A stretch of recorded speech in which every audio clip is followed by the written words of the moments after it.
Hi friends, welcome back to our channel. తాజాగా 10 రోజుల క్రితం ఇండియన్ ఇన్స్టిట్యూట్ ఆఫ్ టెక్నాలజీకి చెందిన పరిశోధకులు మైక్రోవేవ్ల సహాయంతో విండ్ టర్బైన్ బ్లేడ్ల పాలిమార్ మిశ్రమాలను రీసైక్లింగ్ చేయడంలో విజయం సాధించారు.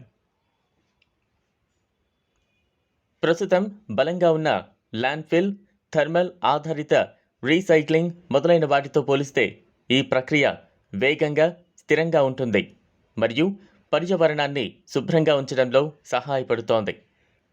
పరిశోధన ఫలితాలు రీసోర్సెస్ కన్జర్వేషన్ అండ్ రీసైక్లింగ్ జర్నల్లో ప్రచురించబడ్డాయి. ఈ పరిశోధన ఐఐటి మండిలోని school of mechanical and materials engineering assistant professor doctor Sunny Zafar మరియు school of chemical sciences associate professor doctor Venkatakrishnan ఆధ్వర్యంలో జరిగింది మరియు వారి విద్యార్థులు మంజిత్ రాణి మరియు ప్రియాంక దీనికి సహకరించారు. ప్రపంచవ్యాప్తంగా పవన శక్తి వంటి పునరుత్పాదక శక్తిని అవలంబించడంపై దృష్టి సారిస్తోంది. తద్వారా శిలాజ ఇంధన ఆధారిత శక్తి వల్ల కలిగే హాని తగ్గుతుంది. పవన విద్యుత్ ప్లాంట్ల ఏర్పాటు పరంగా భారతదేశం 4వ స్థానంలో ఉంది మరియు 31 జూలై 2022 నాటికి మన దేశం యొక్క మొత్తం వ్యవస్థాపించిన పవన విద్యుత్ సామర్థ్యం 40,893 గిగావాట్లు ఉంటుంది. పవన శక్తి యొక్క దృక్కోణం నుండి దేశంలోని ముఖ్యమైన ప్రాంతాలలో గాలి టర్బైన్లు వ్యవస్థాపించబడ్డాయి. గాలి టర్బైన్ల బ్లేడ్లు పాలిమార్ మిశ్రమాలతో తయారు చేయబడ్డాయి. ఈ పాలిమార్ వ్యవస్థను బలోపేతం చేయడానికి కార్బన్ ఫైబర్ మరియు గ్లాస్ ఫైబర్లను ఉపయోగిస్తారు. గడువు ముగిసిన glass fibre reinforce polymer GFRP మిశ్రమాన్ని రీసైకిల్ చేయడానికి మైక్రోవేవ్ సహాయంతో మేము స్థిరమైన రసాయన రీసైక్లింగ్ ప్రక్రియను అభివృద్ధి చేశామని డాక్టర్ సన్నీ జాఫర్ పరిశోధన గురించి చెప్పారు.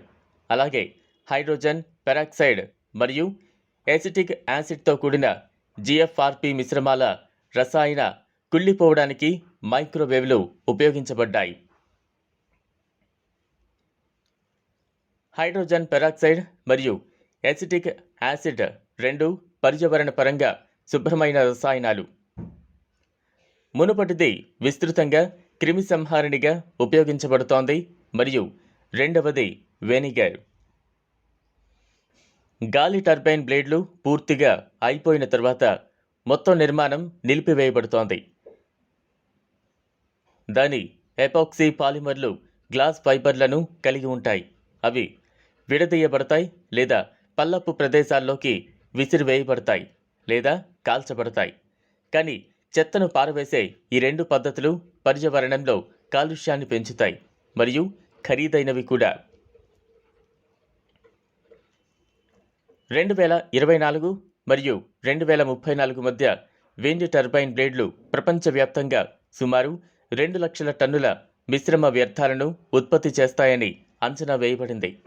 ఈ విధంగా పవన శక్తి యొక్క పర్యావరణ ప్రయోజనాలు తటస్థీకరించబడినట్లు కనిపిస్తాయి మరియు పల్లపు ప్రదేశాలలో వ్యర్థాలను డంపింగ్ చేయడం మరియు ముడి సరుకు వ్యయాల హెచ్చుతగ్గుల కారణంగా గాలి టర్బైన్ బ్లేడ్లలో ఉపయోగించే మిశ్రమాల ధర కూడా పెరుగుతోంది. గ్లాస్ ఫైబర్ యొక్క పునరుద్ధరణతో కూడిన ప్రక్రియలో ఎపాక్సీ కుళ్ళిపోయే రేటు 97.2% అని పరిశోధకులు గమనించారు. ఈ విధంగా పొందిన గ్లాస్ ఫైబర్లను పరీక్షించారు మరియు వాటి లక్షణాలను వర్జిన్ ఫైబర్లతో పోల్చారు. పొందిన ఫైబర్ వర్జిన్ ఫైబర్ కంటే దాదాపు 99% ఎక్కువ బలం మరియు ఇతర యాంత్రిక లక్షణాలను కలిగి ఉంది. అది ఫ్రెండ్స్, విన్నర్గా ఇది వాటి తాజా వీడియో. ఈ వీడియోపై మీ అభిప్రాయాన్ని కామెంట్ రూపంలో మాకు తెలియజేయండి. ఈ వీడియో కనుక మీకు నచ్చినట్లయితే లైక్ చేయండి, షేర్ చేయండి. మరిన్ని లేటెస్ట్ అప్డేట్స్ కోసం మా ఛానల్ను సబ్స్క్రైబ్ చేసుకోండి. Thanks for watching.